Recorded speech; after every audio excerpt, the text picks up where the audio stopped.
सभी हिंदी साहित्य प्रेमियों का हिंदी साहित्य की क्लास में आपका हार्दिक स्वागत अभिनंदन। हम कर रहे हैं यूजीसी नेट जेआरएफ और हरियाणा असिस्टेंट प्रोफेसर से संबंधित महत्वपूर्ण क्लास। ये कहानी है जो आपके यूजीसी नेट जेआरएफ और हरियाणा असिस्टेंट प्रोफेसर में लगी हुई है। ये कहानी बहुत ही महत्वपूर्ण है। कहानी है एक फौजी पर आधारित। हमारे समाज में कहा जाता है कि फौजी अपने वचन के बहुत ही पक्के होते हैं। इस कहानी में कुछ ऐसा ही दर्शाया गया है। कहानी से संबंधित बहुत सारे महत्वपूर्ण क्वेश्चन आंसर भी पूछे जाते हैं।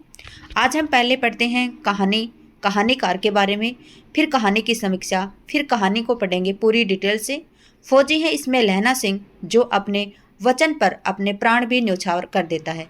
ये कहानी है द्वितीय विश्व युद्ध के ऊपर आधारित और ये कहानी फ्लैशबैक पद्धति में लिखी गई है।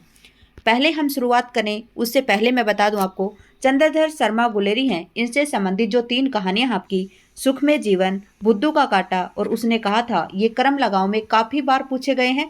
कम से कम 40-50 बार पूछी गई हैं और आगे भी पूछे जाने की संभावना है। तो आप सबसे पहले जो चंद्रधर शर्मा गुलेरी हैं इनसे संबंधित 1 नंबर पक्का कर लीजिए कि जो सुख में जीवन है ये सन 1911 की कहानी है इनकी।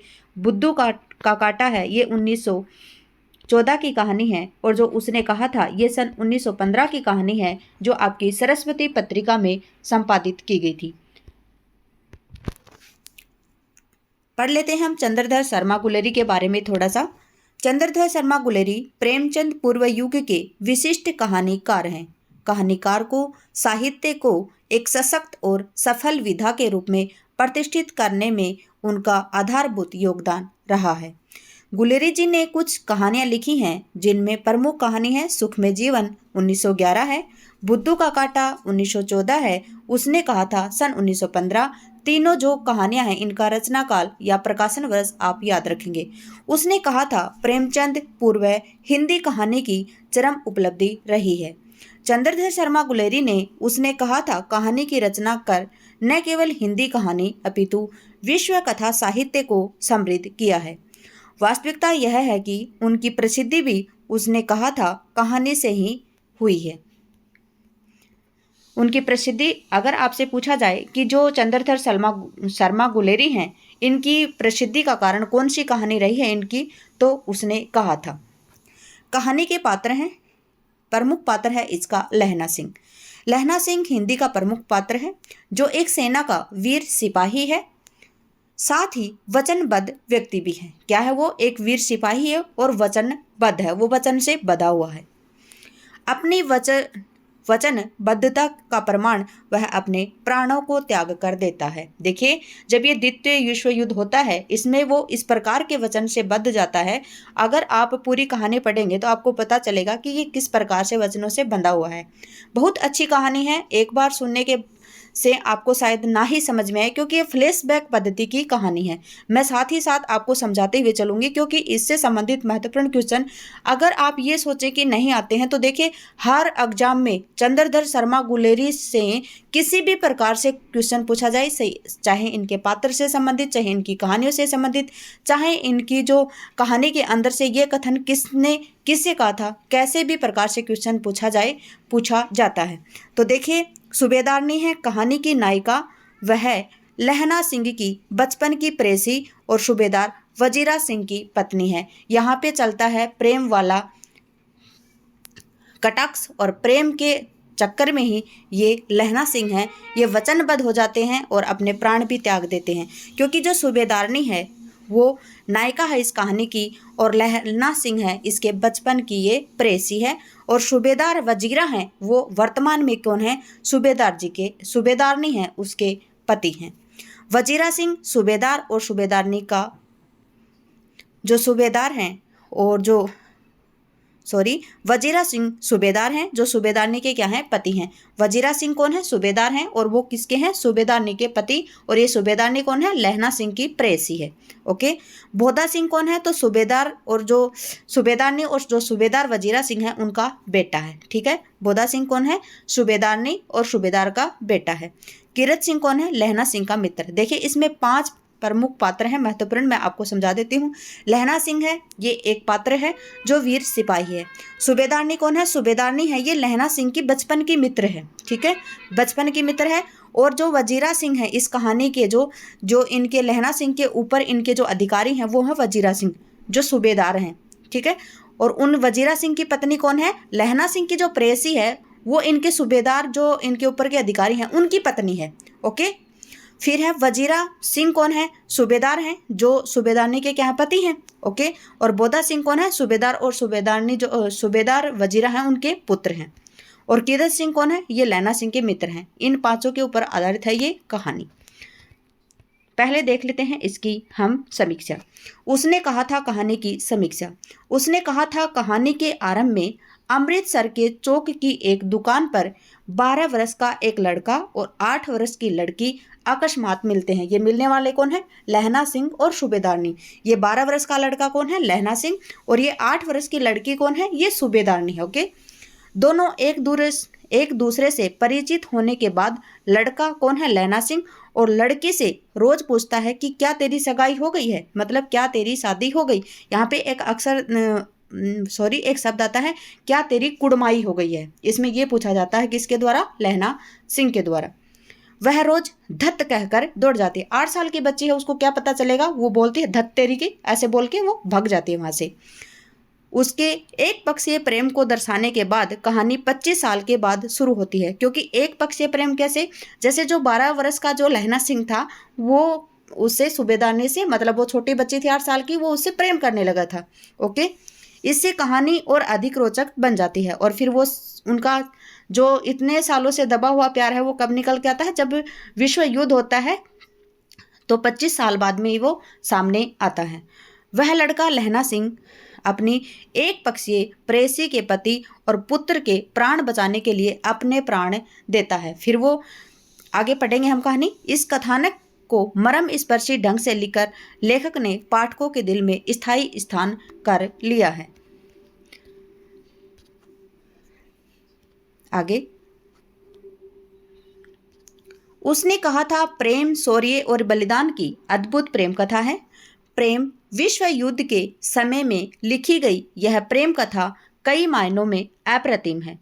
उसने कहा था कहानी में लेखक ने अपने केंद्रीय चरित्र लहना सिंह के माध्यम से प्रेम, कर्तव्य और आत्म बलिदान के पारस्परिक संघर्ष का मर्म स्पर्शी चित्रण किया है।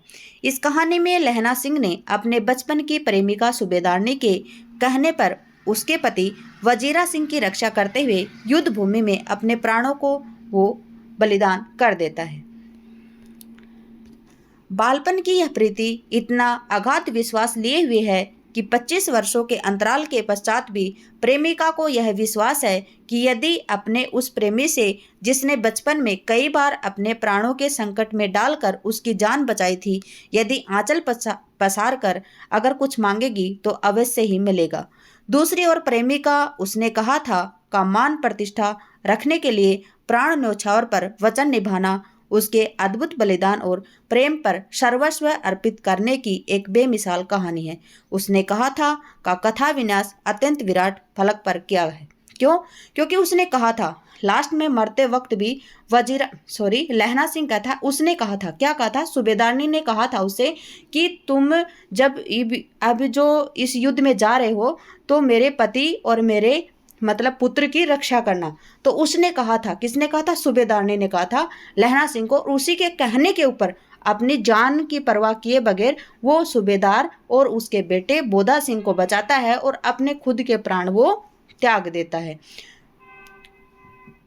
सूबेदारनी के कहने पर। कहानी जीवन के किसी प्रसंग विशेष, समस्या विशेष या चरित्र की किसी एक विशेषता को ही प्रकाशित नहीं करती, अपितु यह कहानी लहना सिंह के चारित्रिक विकास में उसकी विशेषताओं को प्रकाशित करती हुई उसका संपूर्ण जीवन वृत्त प्रस्तुत करती है। लहना सिंह, वजीरा सिंह, बोदा सिंह, सूबेदारनी ये चारों पात्र कहानी का सिलसिलेवार ढंग से विकास करते हैं। लहना सिंह जैसे सीधे साधे सिपाही की प्रति उत्पन्नमति कार्य करने की फुर्ती, संकट के समय अपने साथियों का नेतृत्व, जर्मन लेफ्टिनेंट की बातों बातों में बुद्धू बनाकर उसकी असलियत जान लेना। यदि एक ओर इस चरित्र को इस सबसे विकास मिलता है तो दूसरी ओर पाठक इस रोचक वर्णन में खो सा जाता है। भाई कीरत सिंह लहना सिंह का मित्र है। उसकी गोद में सिर रखकर प्राण त्यागने की इच्छा वजीरा सिंह को कीरत सिंह समझने में लहना सिंह एक त्रासद प्रभाव पाठक को देता है। मृत्यु से पहले का यह सारा दृश्य विधान अत्यंत मार्मिक बन पड़ा है। वातावरण का अत्यंत गहरे रंगों में सृजन गुलेरी जी की अपनी विशेषता रही है। कहानी का प्रारंभ अमृतसर की भीड़ भरी सड़कों और गहमा गहमी चहल पहल से होता है। युद्ध के मोर्चे पर खाली पड़ी फौजी घर, युद्ध के पैतरे, इन सबसे चित्र अंकित करता हुआ कहानीकार इस स्वाभाविक रूप से वातावरण की सृष्टि करता है।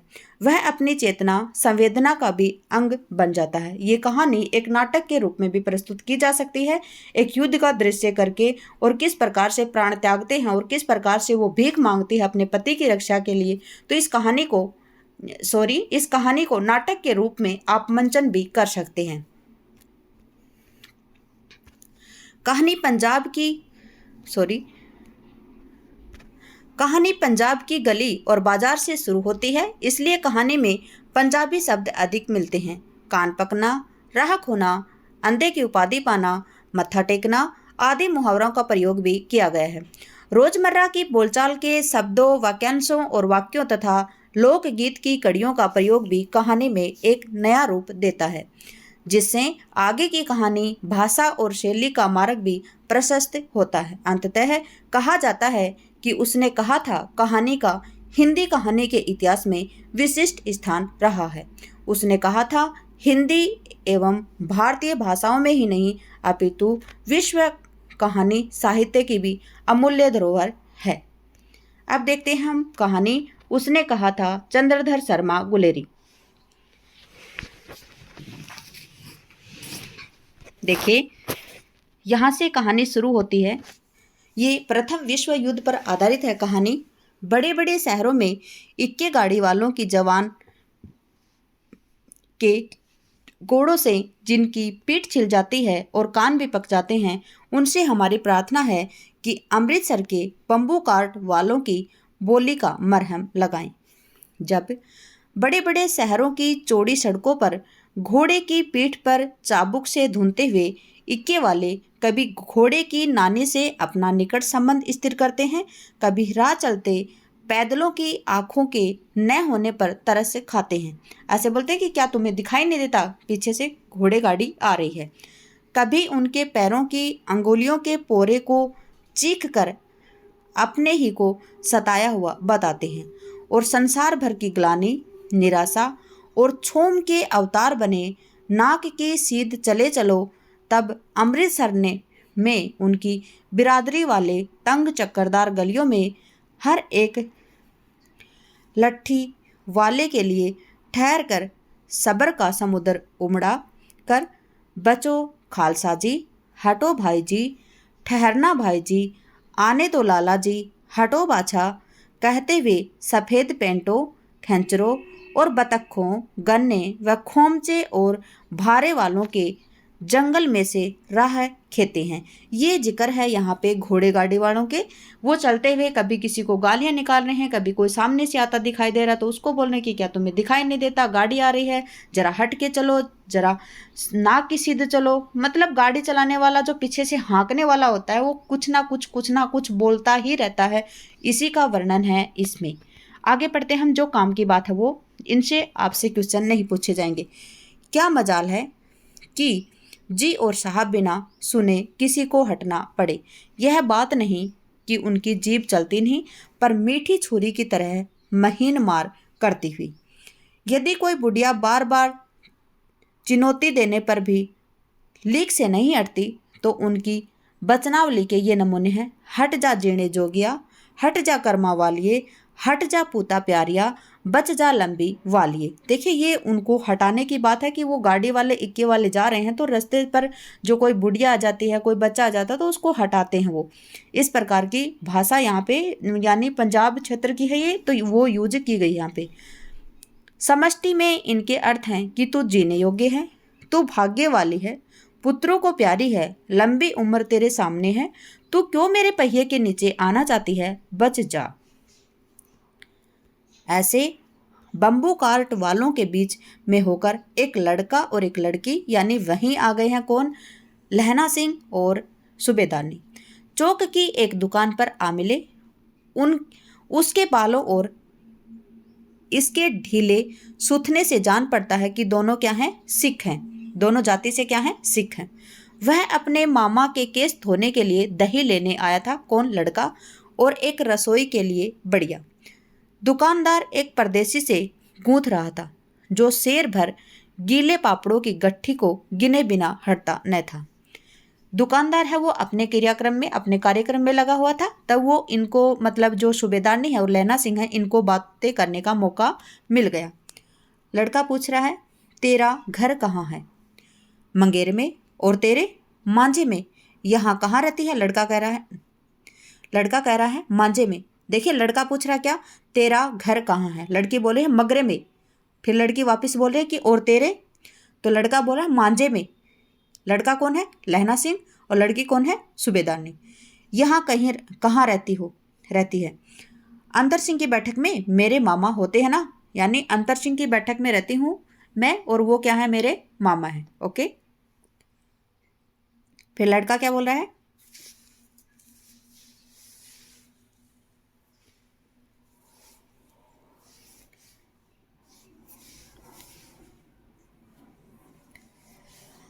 मैं भी मामा के यहाँ आया हूँ, उनका घर कुरू बाजार में है। लड़का क्या बोल रहा है, यानी लहना सिंह क्या बोल रहे हैं कि मैं भी मामा के यहाँ पर भी आया हूँ लेकिन उनका घर कहाँ पे है, गुरु बाजार में।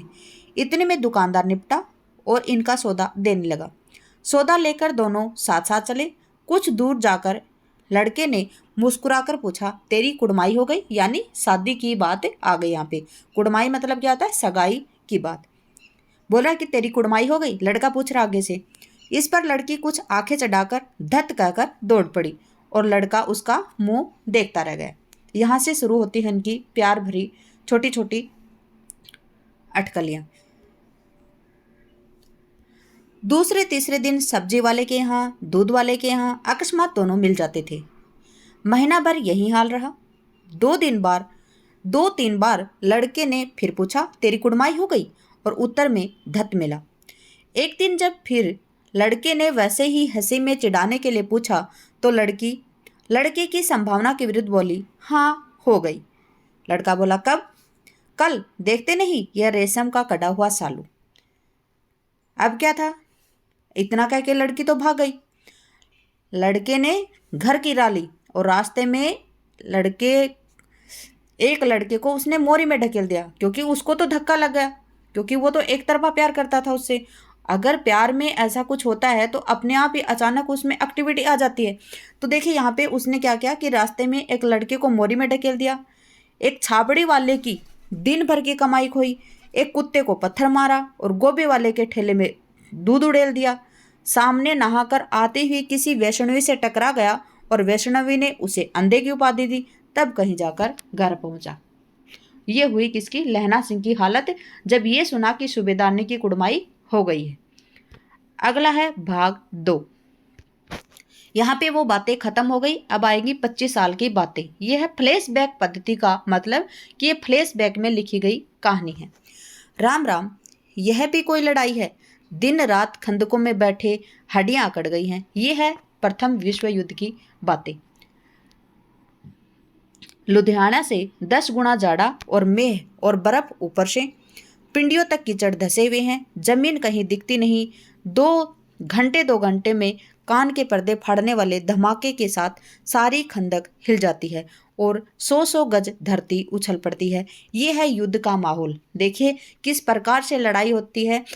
दिन रात खंदकों में बेचारे बैठे रहते हैं, उनकी हड्डियां अकड़ गई हैं जाड़े में, और लुधियाना से 10 गुना जाड़ा है वहाँ पे, और मेह है भी है, यानी बारिश भी है, और ऊपर से क्या हो रही है, बरसात, बर्फ भी पड़ रही है। और जो पिंडलियों तक कीचड़ है, देखिए बर्फ के माहौल में, और यहाँ तक कि पिंडलियों तक अगर कीचड़ में धसे हुए लोग हैं, जमीन भी उनको दिखाई नहीं दे रही है। घंटे 2 घंटे में कहीं पर आवाज आती है तो वो है बम फोड़ने की आवाज, धमाके की आवाज। तो कैसा माहौल होगा वहां पे प्रथम विश्व युद्ध का, आप स्वयं भी अंदाजा लगा सकते हैं। इस गैबी गोले से बचे तो कोई लड़े। नगरकोट का जलजला सुना था। यहाँ दिन में 25 जलजले होते हैं। जो कहीं खंदक के बाहर साफा या कुहनी निकल गई तो चटाक से गोली लगती है। न मालूम बेईमान मिट्टी में लेटे हुए या घास की पत्तियों में छिपे रहते हैं। यानी इतना भयंकर माहौल है यहाँ पे। अगर उस खंदक में से थोड़ा सा भी हाथ भी अगर किसी को दिखाई देता है तो वहीं पर भी गोली आके लग जाती है। लहना सिंह और लहना सिंह और 3 दिन हैं। क्या बोल रहे हैं? लहना सिंह और 3 दिन हैं। 4 तो खंदक में बिता ही दिए हैं। परसों रिलीफ आ जाएगी और फिर 7 दिन की छुट्टी। अपने हाथों झटका करके और पेट भर खाकर सो रहेंगे। उसी फिरंगी मैम के बाग में मखमल का सा हरा घास है। फल और दूध की वर्षा कर लेती है। लाख कहते हैं दाम नहीं लेती। कहती है तुम राजा हो, मेरे मुल्क को बचाने आए हो। ये बातें चल रही हैं उनकी आपस में। 4 दिन तक पलक नहीं झपी, यानी 4 दिन तक वो बेचारे सोए भी नहीं हैं। यह है युद्ध का माहौल।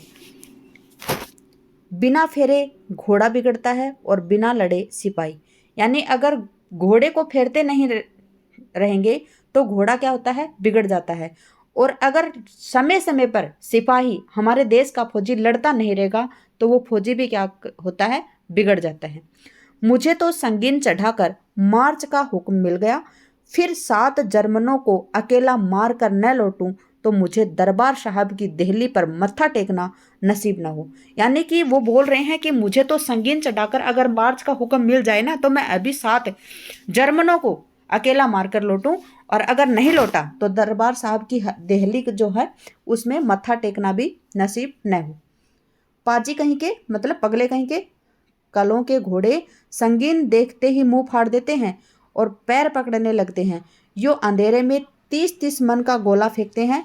उस दिन दावा किया था, 4 मील तक एक जर्मन नहीं छोड़ा था। पीछे जनरल ने हट जाने का कमान दिया, नहीं तो फिर वहीं चुप रह गई। नहीं तो सीधे बर्लिन पहुंच जाते। क्यों? सूबेदार हजारा सिंह ने मुस्कुराकर कहा। लड़ाई के मामले जमादार या नायक के चलाई नहीं चलते। बड़े अफसर दूर की सोचते हैं। 300 मील का सामना है, एक तरफ बढ़ गए तो क्या होगा।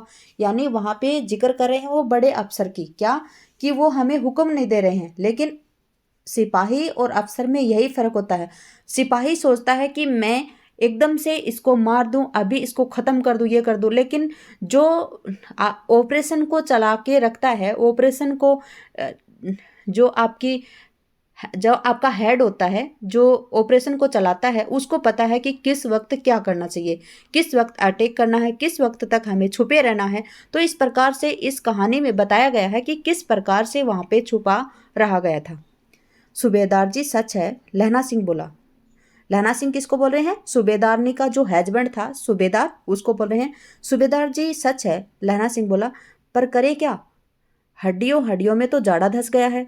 सूर्य निकलता नहीं है और खाई के दोनों तरफ से चंबे की बावलियों में सोते झर रहे हैं। एक धावा हो जाए तो गर्मी आ जाए। भाई बैठे बैठे तो जाड़ा लग रहा है, बोल रहे हैं कि अगर एक धावा यानी एक लड़ाई हो जाए तो फिर अपने आप ही जोश आ जाएगा, गर्मी आ जाएगी। उद्यमी उठ, सिकड़ी में कोले डाल। वजीरा तुम 4 जने बाल्टियां लेकर खाई का पानी बाहर फेंको। महासिंह शाम हो गई, खाई के दरवाजे पर पहरा बदल ले। यह कहते हुए सूबेदार सारी खंदक में चक्कर लगाने लगे। ठीक है, जो सूबेदार है उनको ऑर्डर दे दिया और फिर आप खुद क्या करने लगे, वो उसमें जो खंदक है उसके चक्कर काटने लगे। वजीरा सिंह पलटन का विदूषक था। वजीरा सिंह कौन है? पलटन का विदूषक था। बाल्टी में कंदला पानी भरकर खाई के बाहर फेंकता हुआ बोला, मैं पादा बन गया हूँ। करो जर्मनी के बादशाह का तर्पण। इस पर सब खिलखिलाकर हंस पड़े और उदासी के बादल फट गए। जो वो उदास बैठे हुए थे वो एकदम से हंसने लगे। लहना सिंह ने दूसरी बाल्टी भरकर उसके हाथ में देकर कहा, अपनी बाड़ी के खरबूजे में पानी दो, ऐसा खाद का पानी पंजाब भर में नहीं मिलेगा। यानी जब वहाँ पे वो बातें कर रहे हैं आपस में कि जो ऐसा पानी है वो हमारी बाड़ियों में देने के लिए चाहिए हमें पंजाब में, लेकिन पंजाब में ऐसा पानी कहाँ मिलेगा। हाँ, देश क्या है, स्वर्ग है।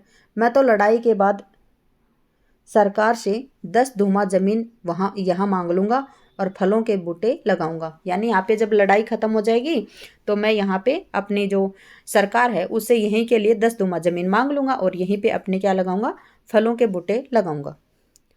लाड़ी होरा को भी यहाँ बुला लोगे व या वहीं दूध पिलाने वाली फरंगी मैम। चुप कर, यहाँ वालों की शर्म नहीं। ये आपस में उनकी हंसी ठिठोली चल रही है। देश देश की चाल है। आज तक मैं उसे समझा न सका कि सिख तंबाकू नहीं पीते। वह सिगरेट देने में हट करती है, ओठों में लगाना चाहती है और पीछे हटता हूँ तो समझते हैं कि राजा बुरा मान गया। अब मेरे मुल्क में के लिए लड़ेगा ही नहीं। अच्छा, अब बोधा सिंह कैसा है? अच्छा है, क्योंकि बोधा सिंह सोया हुआ था उस वक्त और उसको तेज बुखार था। ठीक है, जैसे मैं जानता ही न हूँ। रात भर तुम अपने कंबल उसे उड़ाते हो और आप सिगड़ी के सहारे गुजर करते हो। उसके पहरे पर आप पहरा दे आते हो। अपने सूखे लकड़ी के तख्तों पर उसे सुलाते हो। आप कीचड़ में पड़े रहते हो। कहीं तुम न मांदे पड़ जाना। जाड़ा क्या है, मौत है, और निमोनिया से मरने वालों के मुरब्बे नहीं मिला करते। मेरा डर मत करो, मैं तो बुलेल की खड्ड के किनारे मरूंगा। भाई कीरत सिंह की गोदी पर मेरा सिर होगा और मेरे हाथ में लगाए हुए आंगन के आम के पेड़ की छाया होगी। वजीरा सिंह ने त्योरी चढ़ाकर कहा, क्या मरने मारने की बात लगाई हो? मेरे जर्मनी और तुर्क, हाँ भाइयों, कैसे? दिल्ली शहर ते पिसोर न्यू जान दिए, कर लेना लोंगा दा बपार मंडिए, कर लेना नादड़े सोदा अड़िए, ओए लाना चटाइया कंदूनी कै बनाया वे मज़ेदार गोरिए, हुण लाना चटाइया कंदुए नू। कौन जानता था कि डाडिये वाले घरबारी सिख ऐसा लुंचों का गीत गाएंगे। पर सारी खंदक इस गीत में से गूंज उठी और सिपाही फिर ताजे हो गए, मानो 4 दिन से सोते और मौज ही करते रहे हों। ये है उनके दूसरे में जो उनकी आपस की बातें हैं और वहाँ पे युद्ध का माहौल है। किस प्रकार से जो गमगीन माहौल है उसमें फिर उन्होंने मजाक का माहौल बना लिया और हंसी मजाक वो आपस में करने लगे। और थोड़े से वो ऐसे नहीं लगा था लास्ट में इनको कि थोड़े से वो तरोताज़ा हो गए थे। अगला है तीसरा भाग। दोपहर रात गई है, अंधेरा है, सन्नाटा छाया हुआ है। बोधा सिंह खाली बिस्कुटों के 3 टिनों पर अपने दोनों कंबल बिछाकर लहना सिंह के 2 कंबल और एक बनार कोट ओढ़कर सो रहा है। कौन? बोधा सिंह। ठीक है, बोधा सिंह खाली बिस्कुटों की 3 टिनों पर अपने दोनों कंबल बिछाकर, बोधा सिंह भी सो रहा है और लहना सिंह के 2 कंबल हैं, एक बरान कोट ओढ़कर वो सो रहा है। लहना सिंह पहरे पर खड़ा है और सो कौन रहा है? बोधा सिंह सो रहा है। लहना सिंह खड़ा है पहरे पर, एक आंख खाई के मुंह पर है और एक बोधा सिंह के दुबले शरीर पर। बोधा सिंह कराह, क्योंकि बोधा सिंह क्या है? बीमार है। क्यों बोधा भाई, क्या है? पानी पिला दो। लहना सिंह ने कटोरा उसके मुंह से लगाकर पूछा, कहो कैसे हो? पानी पीकर बोधा बोला, कंपनी छूट रही है, रोम रोम में तार दौड़ रहे हैं, दांत बज रहे हैं, यानी उसको सर्दी लग रही है।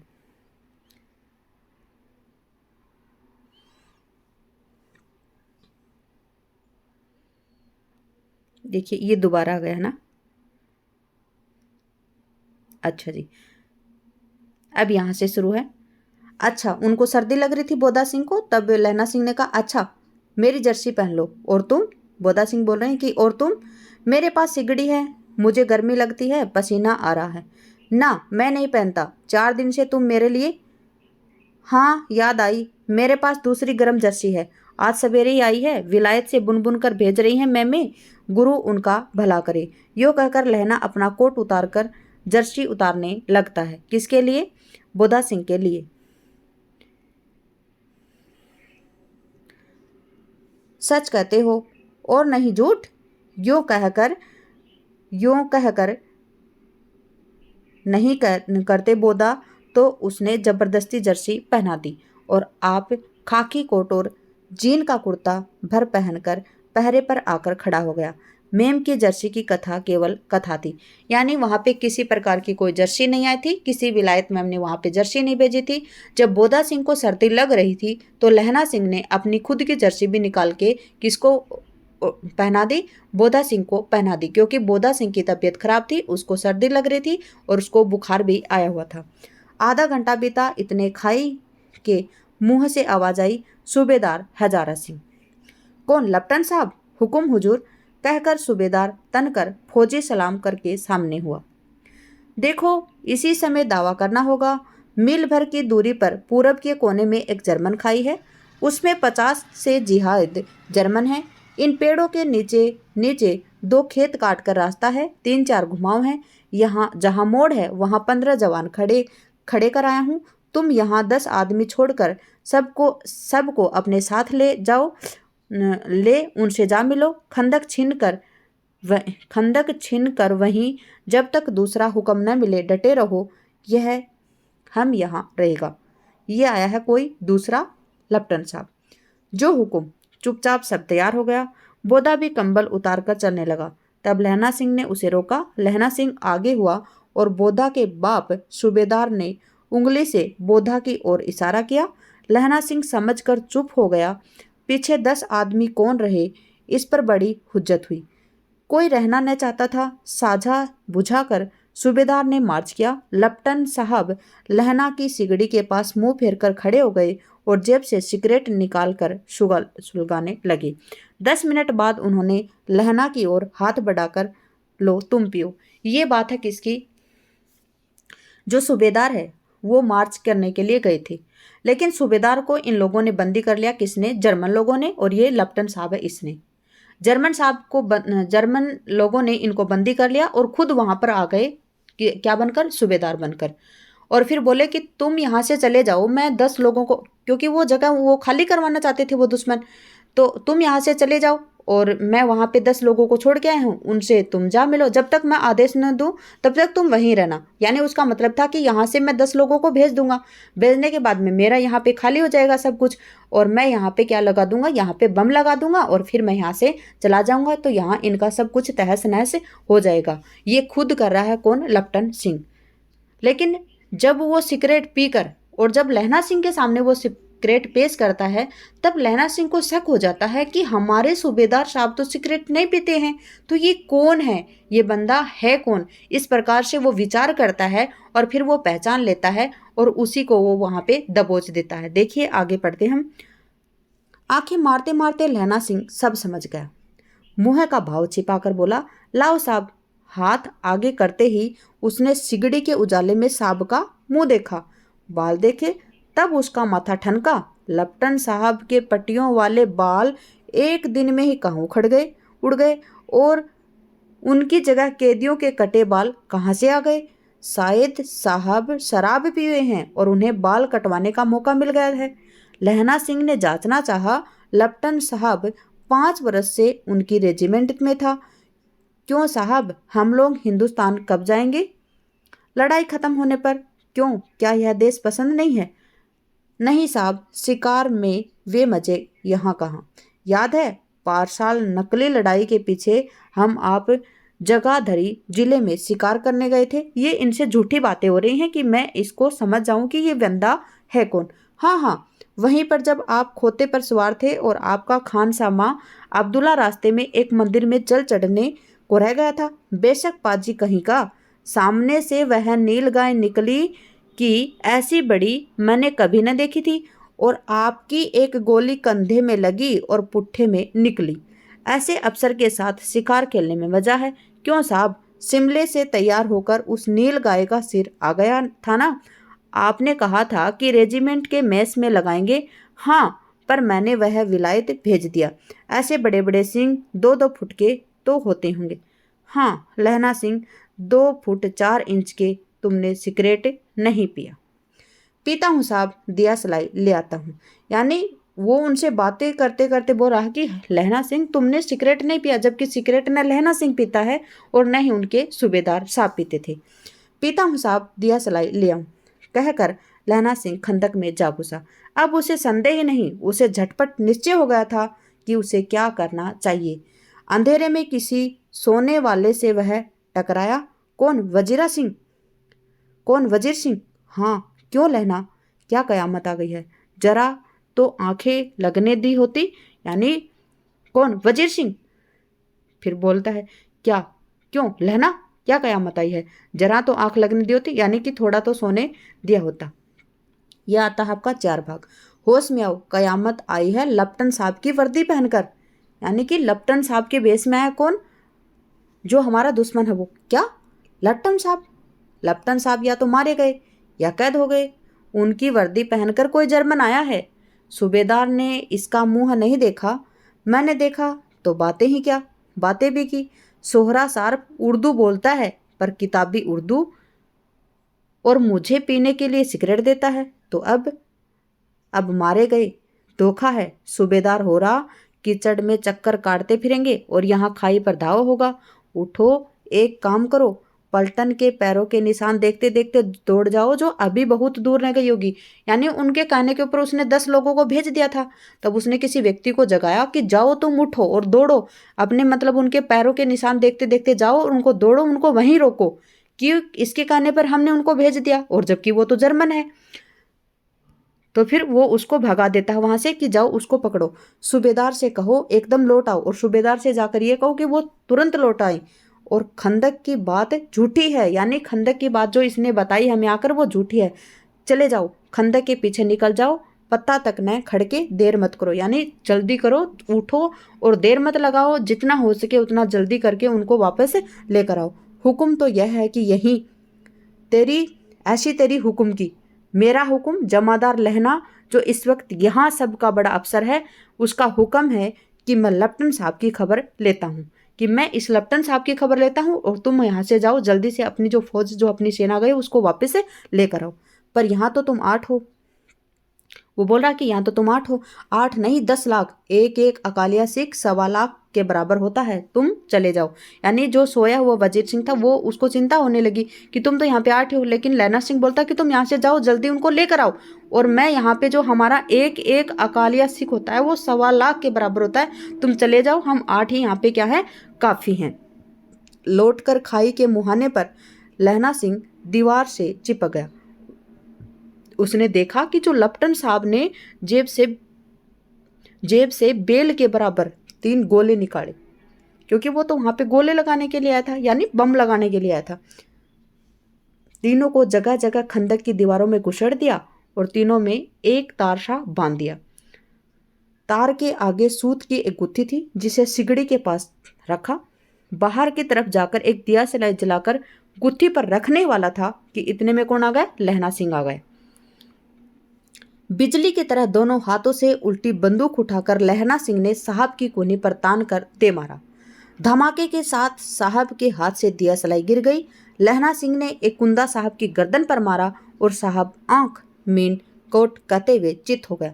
लहना सिंह ने तीनों गोले बीन कर खंदक के बाहर फेंके और साहब को घसीटकर सिगड़ी के पास लिटाया। जेबों की तलाशी ली, 3-4 लिफाफे और एक डायरी निकालकर उन्हें अपनी जेब के हवाले कर ली। साहब की मूर्छा हटी। लहना सिंह हंसकर बोला, क्यों लपटन साहब, मिजाज कैसा है? आज मैंने बहुत बातें सीखी। यह सीखा कि सिख सिगरेट पीते हैं, यह सीखा कि जगाधरी के जिले में नीलगाय होती हैं और उसके 2 फुट 4 इंच वाले सींग होते हैं। यह भी सीखा कि मुसलमान खानसाना मूर्तियों पर जल चढ़ाते हैं। देखिए, जो बातें कर रहा था वो बंदा सब झूठी थी। और ये किसने सीखा? ये लहना सिंह उनकी बातों से पकड़ गया था कि ये जर्मन है, हमारा बंदा जो लपटन सिंह है वो नहीं है। और लपटन साहब खोते पर चढ़ते हैं। पर यह तो कहो, ऐसी साफ उर्दू कहाँ से सिखाए? हमारे लपटन साहब तो बिन डेम के 5 लफ्ज भी नहीं बोला करते थे। यानी साथ में रहने वाले व्यक्ति का पता चल जाता है कि इसको क्या आता है क्या नहीं आता है, वो अपने आप ही उसको पकड़ जाता है। लहना ने पतलून के जेबों को तलाशी नहीं ली थी। साहब ने मानो जाड़े से बचने के लिए दोनों हाथ जेब में डाले। लहना सिंह कहता गया, चालाक तो बड़े, पर माझे का लहना इतने बरस लपटन साहब के साथ रहा है, उसे चकमा देने के लिए 4 आंखें और चाहिए। 3 महीने वे एक तुर्की मौलवी मेरे गांव आया था, औरतों को बच्चे होने की ताबीज बांटता था और बच्चों को दवाई देता था। चौधरी के बड़ के नीचे मंजा बिछाकर हुक्का पीता रहता था और कहता था कि जर्मन वाले बड़े पंडित होते हैं, वेद पढ़ पढ़ कर उसमें विमान चलाने की विद्या जान गए हैं। गो को नहीं मारते, हिंदुस्तान में आ जाएंगे तो गो हत्या बंद कर देंगे। मंडी के बनियों को बहकाता था कि डाक करने से रुपए निकाल लो, सरकार का राज्य जाने वाला है। डाक बाबू पोलूराम भी डर गया था। मन्ने मुल्ला जी की दाढ़ी मूंड दी थी और गांव के बाहर निकल कर कहा था कि जो मेरे गांव में दोबारा पैर रखा तो तेरी खैर नहीं। साहब है, उनकी जेब में पिस्तौल चला और लहना सिंह की जांग में गोली लग गई। यहाँ से शुरू होती है कहानी। इधर लहना की हेनरी मार्टिन के 2 फायरों ने साहब का कपाल क्रिया कर दी और धड़ाका सुनकर सब दौड़ाए। बोधा चिल्लाया, क्या है? लहना सिंह ने उसे यह कहकर सुला दिया कि एक खड़का कुत्ता आया था, उसको मार दिया और औरों से सब हाल कह दिया। सब बंदूकें तैयार हो गई। लहना ने साफा फाड़कर घाव के दोनों तरफ पट्टियां कस कर बांधी। घाव मांस में ही था, पट्टियों के कसने से लहू निकलना बंद हो गया था। इसमें 70 जर्मन चिल्लाकर खाई में घुस आए, यानी कि लड़ाई छिड़ गई थी उस टाइम पे बहुत ज़्यादा। तो उस टाइम पे जो 70 जर्मन थे वो चिल्लाकर खाई में घुस पड़े। सिखों की बंदूकों की बाढ़ ने अपने धावे को रोका, दूसरे को रोका, पर यहाँ थे 8। लहना सिंह टक कर मार रहा था। लहना सिंह टक कर मार रहा था। वह खड़ा था और लेटे हुए थे। वे 70 थे। अपने मुर्दा भाइयों के शरीर पर चढ़कर जर्मन आगे घुसे आते थे। थोड़े से मिनटों में ही अचानक आवाज आई, वाह गुरुजी फतेह, वाह गुरुजी की खालसा। और धड़ाधड़ बंदूकों के फायर जर्मनी की पीठ पर पड़ने लगे। ऐसे मौके पर जर्मन 2 चक्की के पाटों में पिछाए थे। क्यों? क्योंकि 8 तो वहां पे थे और जब उसने वजीर सिंह को उठाया था कि जाओ तुम जल्दी से बोल के लेके आओ हमारी जो पार्टी गई है उसको, है ना, तो वो आ गए थे पीछे से। तो बीच में कौन फंस गए? जर्मन। तो पीछे वालों ने भी जर्मन के ऊपर दावा बोल दिया। जो अपने वाले जो इधर वाले थे उन लोगों ने 8 लोगों ने दावा बोल रखा था। तो बीच में फंस गए जर्मन। फिर वो धड़ाधम उनको सभी को मार दिया।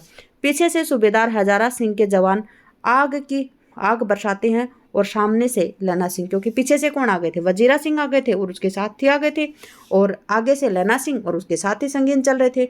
पास आने पर पीछे वालों के बीच संगीन पिरोना शुरू हो गया था। एक किलकारी और अकाल सिखा दी फौज आई, वाह गुरुजी दी फतेह, वाह गुरुजी दी खालसा, संत श्री अकाल पुरुष, और लड़ाई खत्म हो गई। 63 जर्मन या तो खेत रहे थे और करा भी रहे थे। सिखों में 15 के प्राण गए। सूबेदार के दाहिने कंधे में गोली आर पार निकल गई थी। लहना सिंह की पसली में एक गोली लगी। उसने घाव को खंदक की गीली मट्टी से पूर लिया और बाकी का साफा कसकर कमरबंद की तरफ लपेट लिया। किसी को खबर नहीं हुई कि लहना सिंह का दूसरा घाव बड़ा ही भारी है। लड़ाई के समय चांद निकल आया था, ऐसा चांद जिसने प्रकाश के संस्कृत कवियों का दिया हुआ छई नाम सार्थक होता है, और हवा ऐसी चल रही थी कि जैनी वाण भट्ट की भाषा दंत वेणोपदेशाचार्य कहलाती है। वजीरा सिंह कह रहा था कि मैंने मन भर फ्रांस की बूटी मेरे बूटों से चिपक रही है। जब मैं दौड़ा सूबेदार के पीछे गया था, सूबेदार लहना सिंह ने सारा हाल सुन कागजात पाकर वे उसकी तुरंत बुद्धि की सराह रहे थे और कह रहे थे कि तू न होता तो आज सारे मारे जाते। क्यों? लहना सिंह की वहाँ पे बड़ाई क्यों चल रही है? क्योंकि भाई लहना सिंह ही था जो लेफ्टिनेंट साहब के बेस में आया था वहाँ पे। कौन? जर्मन, उसको पहचानने वाला, और उसके हिसाब से उसने बोल दिया था, किसने? लहना सिंह ने, कि तुम जाओ जल्दी से उसको लेके आओ, क्योंकि ये तो लेफ्टिनेंट साहब नहीं है, और उसको मार के भी उसने गिरा दिया था। तो इस प्रकार से जब कोई अच्छी चीज़ करता है तो उसके लिए स्वाभाविक है आपस में उनकी एक दूसरे की बड़ाई करना। तो यहाँ पे लहना सिंह की अच्छी बातें चल रही हैं।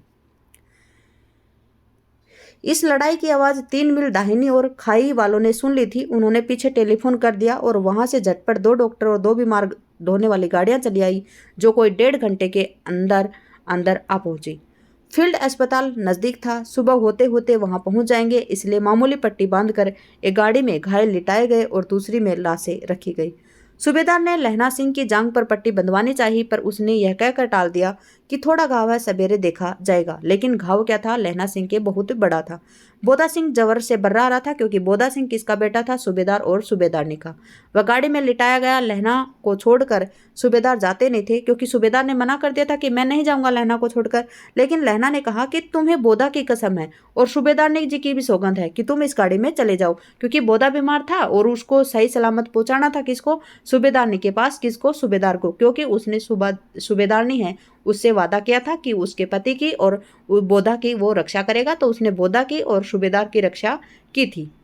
और तुम मेरे लिए वहां पहुंचकर गाड़ी भेज देना, और जर्मन मुर्दों के लिए तो गाड़ियां आती होंगी ना।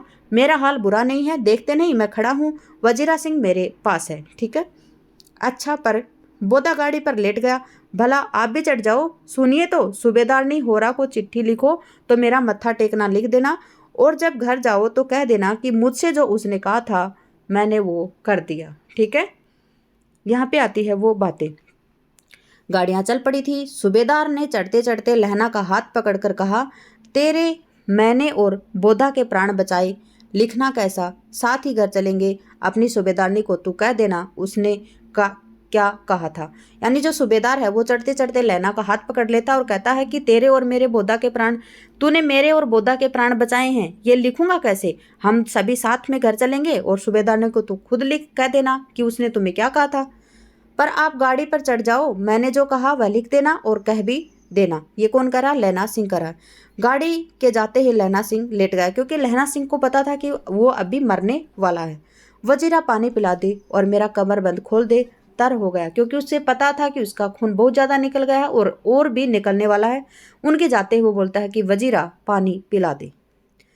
मृत्यु के कुछ समय पहले स्मृति बहुत साफ हो जाती है, ये सभी को पता है। जिस वक्त आदमी की मृत्यु नज़दीक हो जाती है तो उसे पीछे की जो स्मृतियां हैं वो अचानक याद आने लगती हैं। जन्म भर की घटनाएं एक एक करके उसके सामने आती हैं और सारे दृश्य भी साफ हो जाते हैं। समय की धुंध बिल्कुल उन पर से हट जाती है। लहना सिंह 12 वर्ष का था। अमृतसर में मामा के यहाँ रहता था, दही वाले के यहाँ, सब्जी वाले के यहाँ, हर कहीं उसे एक 8 वर्ष की लड़की मिल जाती थी। जब वह पूछता था तेरी कुड़माई हो गई, वह दत्त कहकर भाग जाती थी। एक दिन उसने उससे पूछा तो उसने कहा हाँ कल हो गई। देखते नहीं ये रेशमी क्या फूलों वाला सालू। सुनते ही लहना सिंह को दुख हुआ, क्रोध हुआ, और क्यों हुआ ये किसी को पता नहीं। वजीरा पानी पिला दे, ये मरते मरते उसको याद आ रही हैं ये बातें। किसको, लहना सिंह को। दोबारा बोलता है वजीरा पानी पिला दे। 25 वर्ष बीत गए। अब लहना सिंह 77 रेफल्स में जमादार हो गया है। उस 8 साल जो 8 वर्ष की कन्या का ध्यान ही उसको नहीं रहा। न मालूम कभी मिलती भी नहीं थी या नहीं। 7 दिन की छुट्टी लेकर जमीन के मुकदमे की पैरवी करने के लिए जब अपने घर आया था, वहां रेजिमेंट के अफसर की चिट्ठी मिली कि फौज लाम पर है, फौरन चले आओ। साथ ही सूबेदार हजारा सिंह की चिट्ठी मिली और बोदा सिंह की भी लाम पर जाते हैं, तो लौटते हुए हमारे घर होते जाना। यानी हजारा सिंह और बोदा सिंह इन्हीं के साथ में नौकरी करते हैं। तो हजारा सिंह ने किसके पास, लहना सिंह के पास चिट्ठी भेजी कि आते वक्त हमारे घर होकर जाना, हम तीनों साथ में चलेंगे। लौटते हुए हमारे घर होते आना जाना, साथ ही चलेंगे। सूबेदार का गांव रास्ते में पड़ता है, यानी जब लहना सिंह ड्यूटी पर जाते हैं तो बीच में सूबेदार का घर आता है, तो लहना सिंह सूबेदार के घर पहुंच जाता है। सूबेदार उसे बहुत चाहता है, लहना सिंह सूबेदार के यहाँ पे पहुंच जाता है। जब चलने लगे तब सूबेदार बेड़े में से निकल कर आया और बोला, लहना सूबेदार ने तुमको जानती है, बुलाती है, जा मिला। यानी सूबेदार ने जानती थी, लेकिन लहना सिंह को यह नहीं पता था कि वो सूबेदारनी है, वो सूबेदार की वाइफ है, जो वही 8 साल की लड़की है जो उससे बोलती थी। उससे वो बोलता था कि तेरी कुड़माई हो गई, और वो धत कहकर भाग जाती थी। लहना सिंह भीतर पूछा। सूबेदारनी बोली, सूबेदारनी मुझे जानती है। लहना सिंह भीतर पहुंचा, लेकिन वो सोच रहा था कि सूबेदारनी मुझे जानती है, कब से? रेजिमेंट के क्वार्टरों में तो कभी सूबेदार के घर के लोग नहीं रहे। दरवाजे पर जा मत्था टेकना कहा। आशीष सुनी। लहना सिंह चुप। मुझे पहचाना। तेरी कुड़माई हो गई, दत्त कह हो गई। देखते नहीं रेशमी बूटों वाला सालू। अमृतसर में भावों की टकरार से मूर्छा खुली, करवट बदली, पसली का घाव बह रहा था। वजीरा पानी पिला दे उसने कहा था। ये इनके पीछे की बातें याद आ रही हैं जब वो सूबेदार से मिले थे। अब स्वप्न चल रहा क्या? सूबेदार कह रही है कि मैंने तेरे को आते ही पहचान लिया था। एक काम कहती हूँ, मेरे तो भाग फूट गए। सरकार ने बहादुरी का खिताब दिया है, लायलपुर में जमीन दी है, आज नमक हलाली का मौका आया है, पर सरकार के हम तामिए की एक घगरिया पलटन क्यों न बना दी। यानी वो कह रही है कि घगरिया पलटन मतलब हम महिलाओं के लिए भी एक पलटन क्यों नहीं बना दी, क्योंकि मैं भी सूबेदार के साथ चलती, क्योंकि उसका एक बेटा है और इसका पति है, दोनों ही फौज में हैं और वो भी युद्ध में जा रहे हैं। तो सोचिए एक वीरांगना के ऊपर कैसी बीतती होगी उस टाइम पे। लेकिन वो उससे कहती है जो मैं भी सूबेदार के साथ चली जाती, एक बेटा है फौज में भर्ती हो गया, 1 ही बरस हुआ है, उसके पीछे 4 और हुए, एक भी नहीं जिया, मतलब सभी के सभी मर गए, तो उसका बेटा क्या हुआ, एक ही था। सूबेदार ने रोने लगी, अब दोनों जाते हो मेरे भाग। तुम्हें याद है एक दिन टांगे वाले के घोड़ा दही वाले की दुकान के पास बिगड़ गया था, तुमने उस दिन मेरे प्राण किस प्रकार से बचाए थे और आप घोड़ों की लातों के तले चले गए थे, तो मुझे उठाकर दुकान के तख्ते पर खड़ा कर दिया था। ऐसे ही इन दोनों को भी बचाना, मैं यह मेरी भिक्षा है, तुम्हारे आगे मैं आंचल पसारती हूँ। सूबेदार ने कह रही है कि जिस प्रकार से तुमने बचपन में मेरे को बचाया था उसी प्रकार से प्लीज अब मेरे बेटे और मेरे पति को भी बचाना। रोती रोती सूबेदारनी ओबरी में चली गई और लहना भी आंसू पोंछता हुआ बाहर आ गया। वजीरा सिंह पानी पिला दे, उसने कहा था। लहना का सिर अपनी गोद में रखे वजीरा सिंह बैठा हुआ है, जब मांगता है तब पानी पिला देता है। आध घंटे तक लहना चुप रहा, फिर बोला, कौन? कीरत सिंह? वजीरा सिंह ने कुछ समझकर कहा, हाँ भैया, मुझे और ऊंचा कर दे, अपने पट पर मेरा सिर रख दे। वजीरा ने वैसे ही किया। हाँ अब ठीक है, पानी पिला दे, बस अब के हाड़ में आम खूब फलेगा। चाचा भतीजा दोनों बैठकर आम खाना, जितना बड़ा तेरा भतीजा होगा उतना ही आम होगा। जिस महीने उसका जन्म हुआ था उसी महीने में मैंने आम का पेड़ क्या था लगाया था। वजीरा सिंह की आंखों से आंसू टप टप निकल रहे हैं। कुछ दिन पीछे लोगों ने अखबारों में पढ़ा, फ्रांस और बेल्जियम 68वीं सूची, मैदान के घावों में मरा 77 सिख राइफल्स, जमादार लहना सिंह। इसी के साथ में होती है आपकी कहानी समाप्त। क्लास में बने रहने के लिए आपका धन्यवाद। आपका दिन शुभ रहे। जय हिंद, जय भारत, जय जवान, जय किसान।